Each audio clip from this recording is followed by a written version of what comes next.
Binaril at napatay ng isang hired killer si Mayor James Gordon Sr. habang paakyat ito sa kanyang opisina. Isang pangyayari na gumimbal sa mga taga-Olongapo.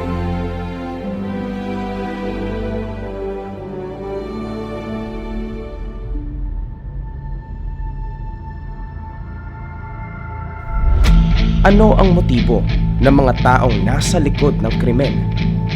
Balikan natin ang kasaysayan ng buhay ng ama ng Olongapo.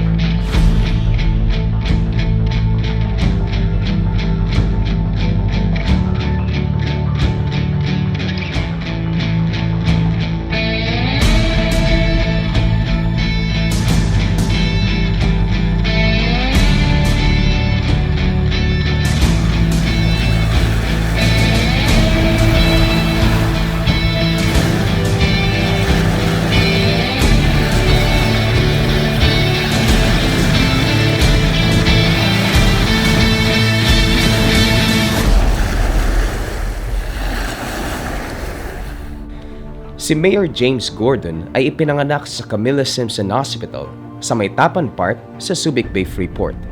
Nag-iisa siyang anak ng Amerikanong si John Jacob at Pilipinang si Veronica Tagle.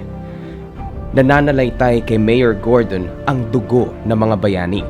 Si John Jacob ay isang sundalong volunteer na kabilang sa tropa ni Commodore George Dewey na gumapi sa armada ng Espanya noong 1898 Battle of Manila Bay. Ang kanya namang ina na si Veronica Tagle ay anak ng revolusyonaryong si Colonel Jose Tagle na nagbigay ng unang tagumpay ng mga Pilipino laban sa mga Kastila sa Battle of Imus sa Cavite. Maraming Pilipino ang naghahangad na maging American citizen. Subalit mas pinili ni Gordon ang maging mamamayang Pilipino tulad ng kanyang ina. Isang desisyong tulak ng pagmamahal niya sa kanyang sinilangang bayan.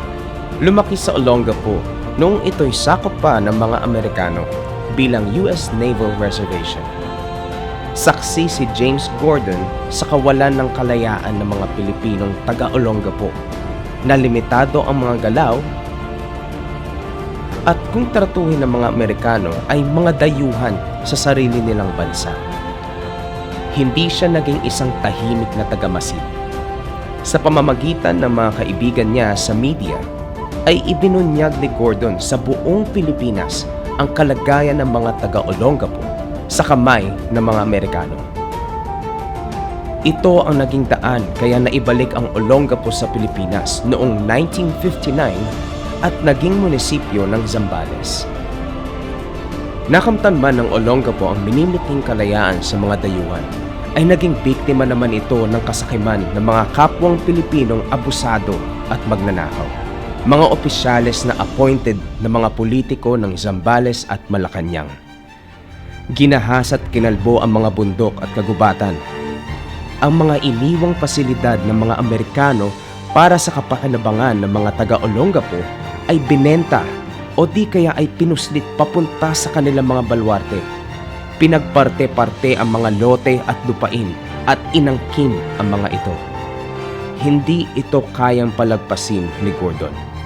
Noong 1963 ay pinasya niyang tumakbo bilang alkalde sa kauna-unang halalan na ginanap sa Olongapo bilang munisipyo upang maibalik ang dignidad ng mga mamamayan.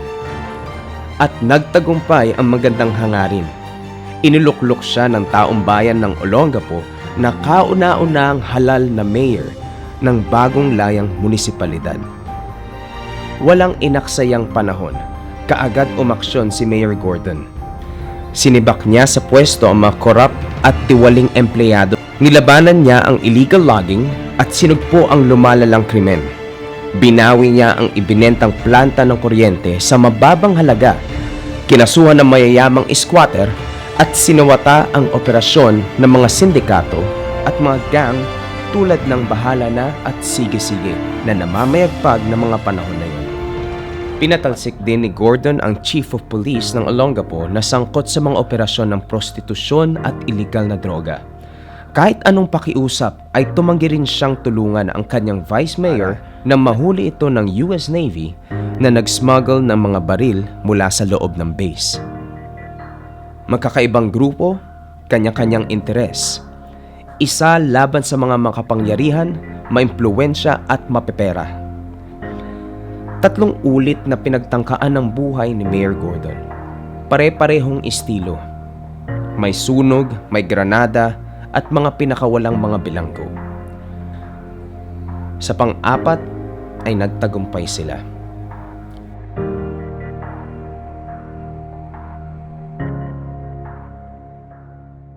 Nakatanggap ng tip si Police Lieutenant Benjamin Vergara sa pinagtataguan ng Bayarang Salarin.